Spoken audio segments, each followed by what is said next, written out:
Olá, empreendedor, futuro empreendedor e você que quer ser dono do seu próprio negócio. Eu sou Marcos Salvucci, o mago dos negócios, e hoje nós vamos falar sobre o livro, um resumo do livro Broken Money. Com certeza, o grande diferencial do livro da Lynn Alden, ela está na capacidade que ela tem de conectar os conceitos de engenharia, história e finanças. Então, nós vamos ver hoje um resumo prático, curto, mas de capítulo a capítulo, com ênfase nos termos, principalmente nos termos técnicos, nos conceitos chave que ela traz no seu dia a dia, que ela usa inclusive para construir os seus argumentos. Então, na parte 1, ela vai estar falando sobre o dinheiro, a energia e poder.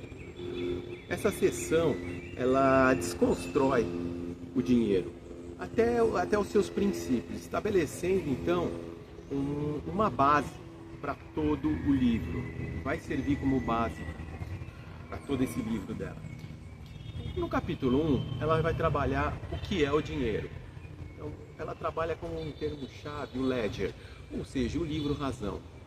A Alden, ela argumenta que o dinheiro, ela não é uma coisa, mas sim, ela é uma tecnologia, um livro-razão, a gente pode entender como um livro-razão, que seja um sistema de informação que vai estar registrando, vai estar armazenando tudo o que acontece, todas as trocas de valores.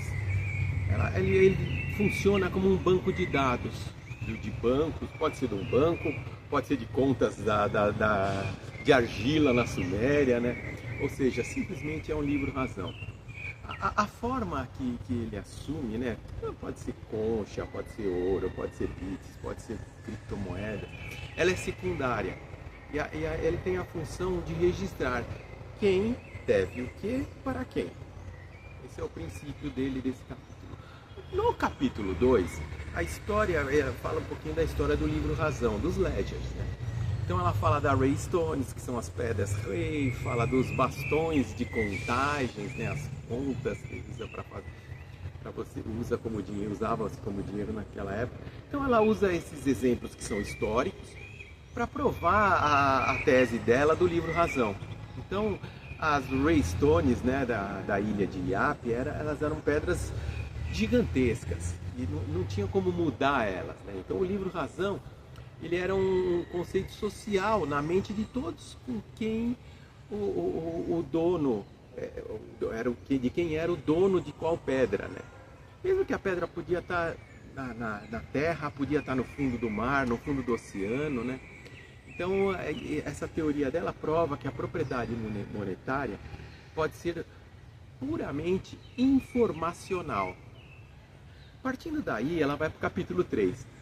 E fala o que faz um bom dinheiro. Então ela tem a relação entre o hard money, o dinheiro duro, né, versus o easy money, o dinheiro fácil. Então ela baseia-se muito em cima do stock to flow, que é o estoque de fluxo, para o fluxo, né? Então, o princípio é que o dinheiro duro ele é difícil de produzir, tem um alto custo de produção, enquanto o dinheiro fácil ele é barato de ser produzido. Então, a melhor métrica, né, para você equacionar isso é através do stock to flow, ou seja, a quantidade total que tem o estoque que você tem dividido pela produção anual. Então, nós vamos que é o fluxo, né? E o ouro, ele tem um stock to flow altíssimo, ou seja, ele leva décadas para ser minerado e para aumentar significativamente o estoque dele, né? E o que torna ele duro, difícil, né, na versão dela. E ao dinheiro fiduciário, o dinheiro que a gente vê no dia a dia, ele tem um estoque to flow baixo, ou seja, um banco central, né, ele pode... É a oferta que você tem durante o ano desse dinheiro, o que torna ele mais fácil, né? Então, no quarto capítulo, ele fala dinheiro, energia e poder. Ou seja, o Proof of Work, né, a prova de trabalho dele, Então esse é um conceito central da Alden, né? Com a formação de engenharia dela, né? Deixa eu só centralizar isso aqui de uma maneira mais fácil aqui. Ela argumenta que a única maneira de criar dureza ou escassez no mundo real é ancorar ela a um custo no mundo real. E que isso ela considera que a energia é essa âncora. Então o ouro é duro porque a sua prova de trabalho é energia física, que é gasta na mineração. O dinheiro fiduciário, ele não tem a prova de trabalho, entendeu? O custo de produção dele é muito baixo, ou zero praticamente. Então ela considera isso como o pecado original da história, né? do dinheiro. No capítulo 5, então, ela vai estar falando sobre comprimento de ondas, da onda monetária, né? Então, o que ela chama de monetary wavelength, ou seja, o comprimento de onda monetária. Então, no conceito original, né, da Alden, no livro Broken Money, o ouro, ele sendo lento e pesado, ele tem um comprimento de onda longo. Então, é um comprimento muito longo. E ele é muito bom para quê? Para fazer grandes liquidações internacionais. Para fazer um armazenamento de valor de longo prazo. Mas ele é ruim para o pagamento diário. Como é que você faz para comprar um café, comprar uma água, comprar um veículo, algum tipo dessas coisas? Ele se torna muito difícil. Então ela usa um pouco a prata como comprimento de onda um pouco mais curto, que é melhor para transações locais e o que torna isso mais rápido. O que ela argumenta mesmo é que nenhum ativo monetário único, ele é bom em ambas as coisas. Então ela finaliza essa parte do livro dessa maneira. Na parte 2, ela já começa a falar sobre a ascensão dos bancos.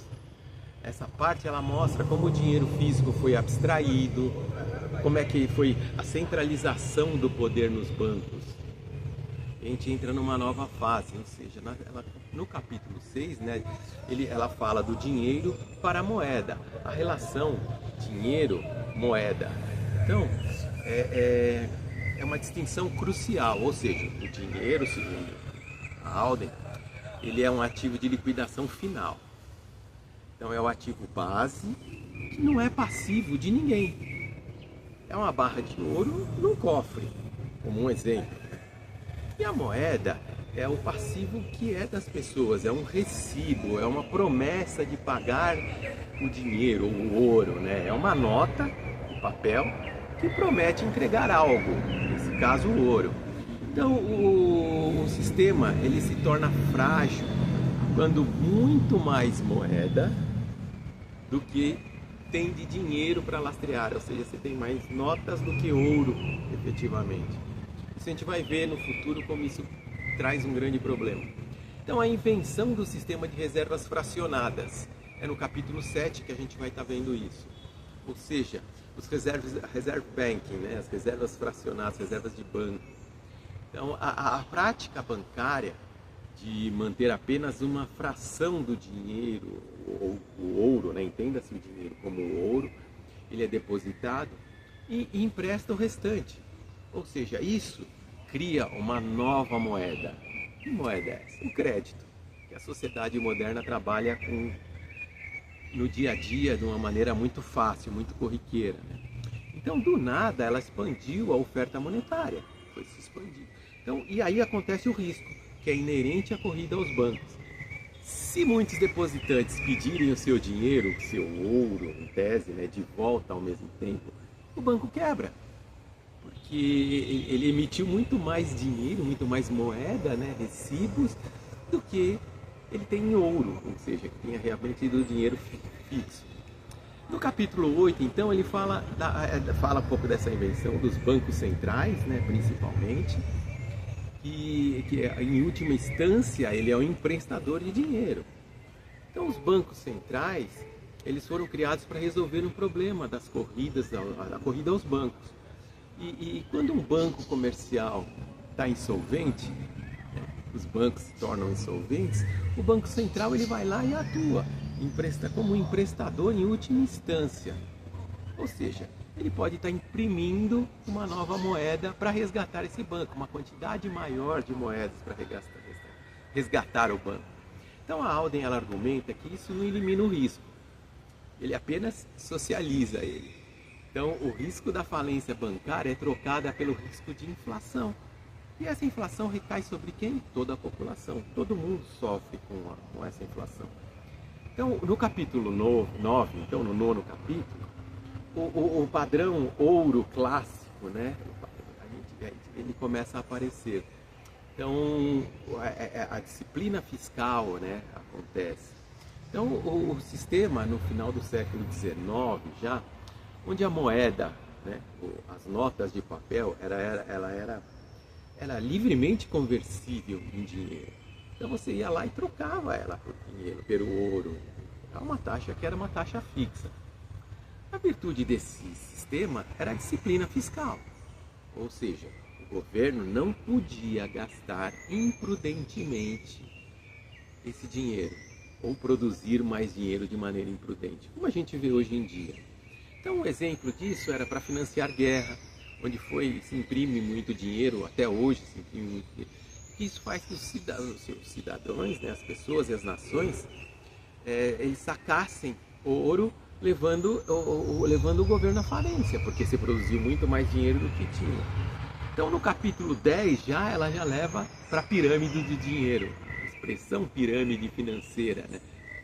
Então esse modelo, que é um modelo visual, né, que a Alden usa para mostrar as camadas do sistema financeiro, isso fica muito claro no livro dela, a base sólida, ela está do dinheiro, né, ela está no nível 1, no tier 1, ou seja, o ouro ativo sem passivos. Acima desse nível, né, no nível 2, você já tem a moeda do banco, o Banco Central, as reservas. No topo, muito mais largo, está o dinheiro no nível 3, ou seja, depósitos bancários, comerciais, todo o crédito gerado. Você vê como é que isso começa a se expandir, né? Então a maior parte do dinheiro que nós usamos no dia a dia, ela está no topo frágil da pirâmide. Ou seja, não tem sustentação. Então ele fica muito distante dessa base sólida onde estava o ouro. Então nós entramos na parte 3 do livro, que fala da era, né, soberana. Ela argumenta, né, que o dinheiro foi oficialmente quebrado no século XX. Então a partir daí, partindo do capítulo 11, então ela fala da Primeira Guerra Mundial. E ela usa a expressão principalmente do calote soberano. Então a quebra, ela começa aí. Primeira Guerra Mundial, que para financiar a guerra, os governos europeus principalmente, eles suspenderam a conversibilidade, né, das suas moedas em dinheiro ou ouro. Então esse foi o calote soberano, ou seja, foi um interno, né, dos países. Então teve o rompimento da promessa feita pelos seus próprios cidadãos. Então pelo capítulo 12 ela já parte, né, para principalmente o período entre guerras, onde você imprimiu muito dinheiro, começa a ter inflação ou hiperinflação. Então ela vê a hiperinflação, como o Weimar também. Esse é um exemplo extremo do que acontece quando o livro Razão, né, que a gente viu no capítulo 1, ele perde totalmente a sua confiança. E o dinheiro fácil, né, ele é criado, onde você gera crédito, você imprime dinheiro, e ele é criado sem limites. Então o sistema monetário entra a partir deste momento num colapso, o que ela chama de colapso total. No capítulo 3 a gente entra no Bretton Woods, que é a relação ouro-exchange, né, o exchange standard, o padrão, né, ouro-câmbio. O detalhe desse sistema, né, que em 1944 ele não era um padrão ouro completo. Então apenas o dólar americano era totalmente conversível em ouro, ou seja, 35 dólares por onça. A todas as outras moedas, elas eram então atreladas ao dólar. E o dólar então passa a se tornar uma moeda de reserva mundial, a World Reserve Currency, e forçando os outros países a manter então os dólares, né, os passivos dos Estados Unidos, e em vez de ouro, ou seja, o ativo base. Então ela parte para o capítulo 14 já mostrando o choque Nixon.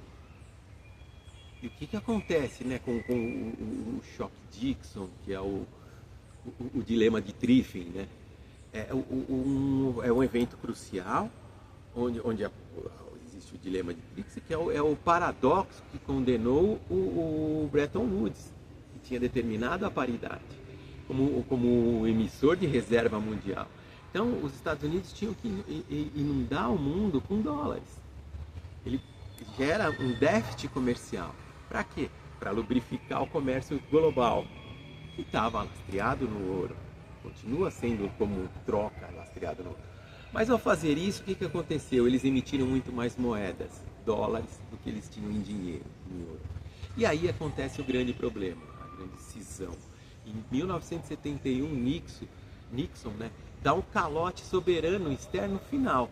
Ele rompe a promessa de converter dólar em ouro para as outras nações. E aí se cria, como a gente vai ver, se vê no capítulo 15, o padrão fiduciário, o padrão Fiat. Ou seja, o dinheiro fiduciário. Então, o sistema após 1971, né, o sistema, o Fiat, que vem por decreto, significa decreto, né? Então, o dinheiro só tem valor porque o governo ele declara como um curso legal. O governo declara que ele é legal. Ele não tem mais lastro. Ele não tem prova de trabalho. Então a Alden argumenta então que esse é um sistema de dinheiro fácil. Como se vê no capítulo 3, como a gente comentou no capítulo 3. E ele é inerentemente instável. Ele é baseado inteiramente na confiança. Sem qualquer âncora. Uma âncora física, né, ou energética que mostre isso, que ele realmente funciona. Aí nós já partimos na quarta parte do livro, né, que é o sistema monetário global. E esta aí é uma análise bem técnica da Alden, né, como um sistema instável fiduciário e como ele se mantém em pé a partir desse módulo. Então no capítulo 16 ela já começa a falar do petrodólar, né, o petrodólar, do sistema petrodólar.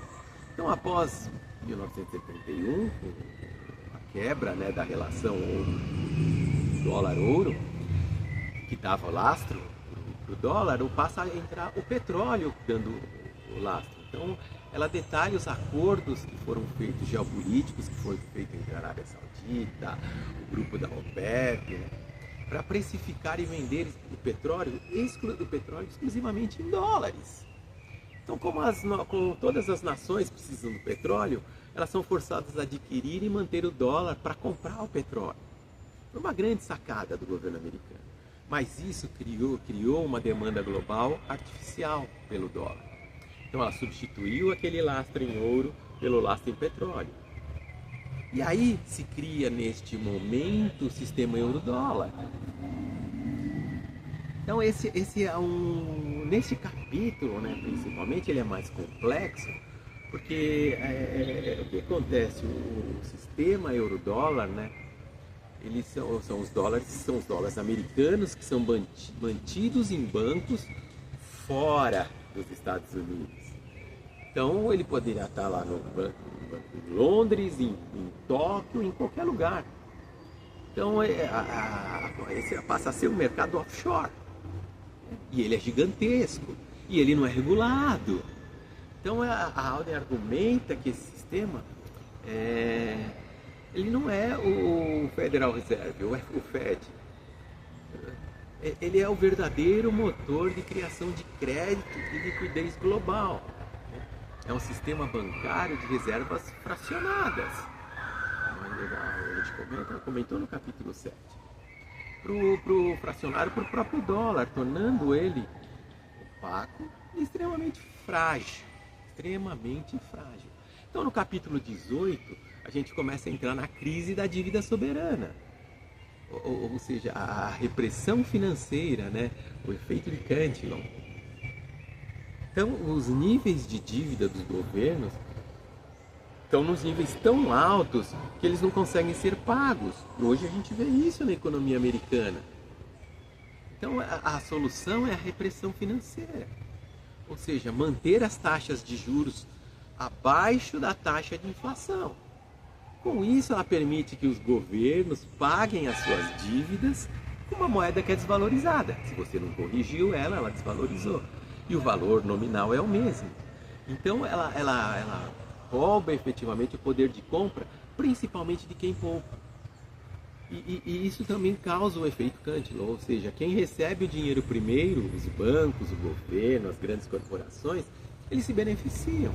Enquanto quem recebe por último, que são os assalariados, eles vão apenas ver o preço subir e o poder de compra sendo diminuído. Então, e ela passa para o próximo capítulo, capítulo 19, né? Onde o ciclo da dívida aparece, o ciclo de dívida de longo prazo. Então ela se baseia, né? Se baseia principalmente em cima de Rei Dalio. Ou seja, a Alden afirma que nós estamos no fim do superciclo de dívida, onde ela se torna impagável. Esse superciclo, nossas sociedades, elas duram de 75 a 100 anos. Então é o fim de jogo, game over. Esses ciclos, eles sempre se envolvem com a desvalorização da moeda, ou seja, uma hiperinflação, inflação muito alta. A única saída política viável para lidar com essa montanha de dívidas que são impagáveis. Então é a única maneira que eles conseguem, que eles vislumbram para fugir disso. Já no capítulo 20, o sistema que entra no sistema quebrado, né?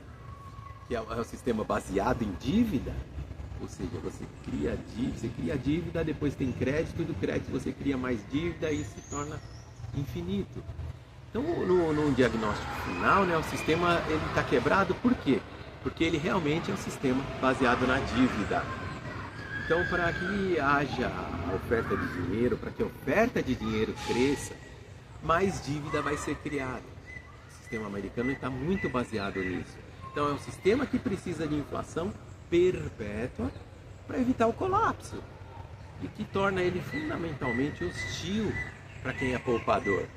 Ou seja, o poupador está sempre sendo diluído. Então você passa a ter um novo cenário monetário que aparece. Então a parte final ela vira para uma solução tecnológica, que ela entende como uma resposta direta aos problemas do diagnóstico. Então no capítulo 21, surge o problema do dinheiro digital, o risco da centralização. Então as tentativas anteriores, né, que tiveram do dinheiro digital, o e-gold, eles falharam, porque eles eram centralizados e eles podiam ser manipulados da maneira que quisessem. Então existia uma empresa, existia um CEO, existiam servidores que podiam ser, segundo ela, fechados, né, ou pressionados pelo governo. Então o desafio era passa a ser criar um dinheiro digital descentralizado. E aí no capítulo 22 surge quem? O Bitcoin. Quem eu sou um grande adepto e adoro falar sobre isso. Que é uma solução para esse gasto duplo, ou triplo do mesmo dinheiro, né? Então,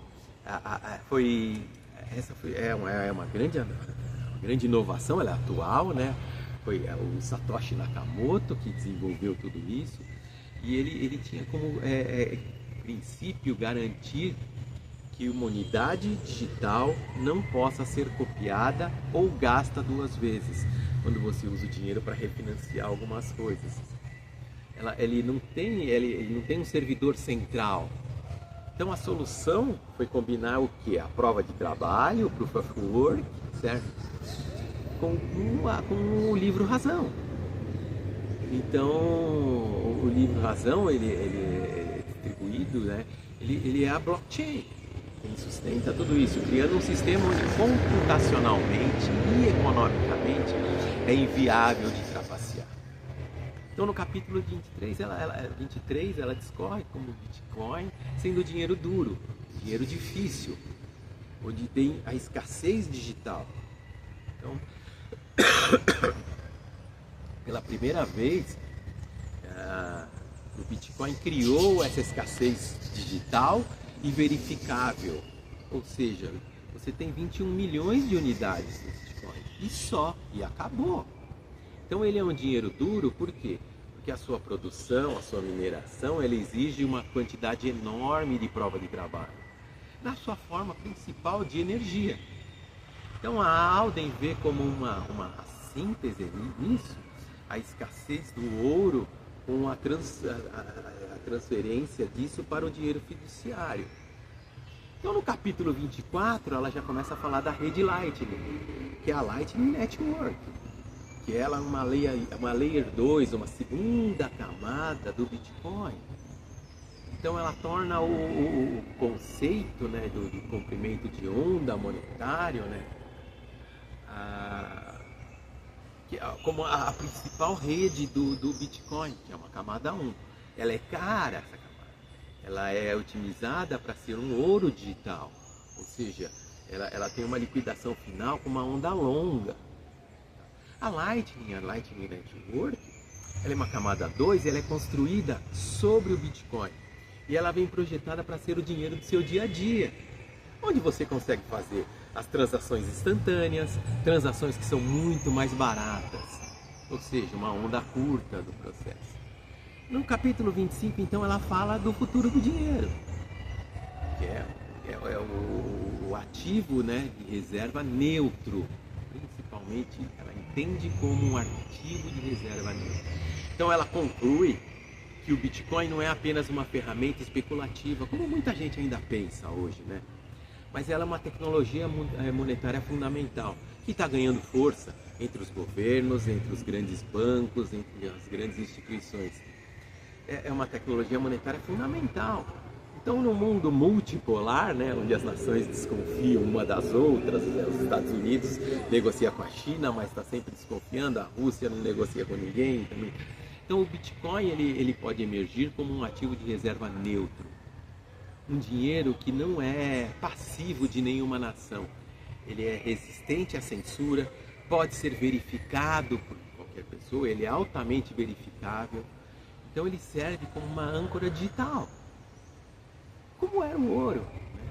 Como era o ouro, e ele parte para um sistema financeiro do futuro. Então, espero que para vocês essa versão, né, focada nesses termos e como eles se conectam, seja o que você estava procurando. Eu gostaria muito e vou discutir isso mais a fundo, né, com alguns termos, como a relação sistema dólar e euro-dólar, como o Bitcoin específico. Vou estar trazendo isso para você nos próximos vídeos, tá bom? Nesse momento era isso, espero que vocês aproveitem, que tenham se interessado pelo Broken Money, né, o Quebrando o Dinheiro, e que vocês tenham disposição para ler, para acompanhar mais e aprofundar isso mais. Porque isso pode fazer toda a diferença na tua vida financeira, no seu desenvolvimento financeiro de um futuro brilhante e longo. Tá bom? Eu sou Marcos Salvucci, o mago dos negócios. Um grande abraço e até a próxima.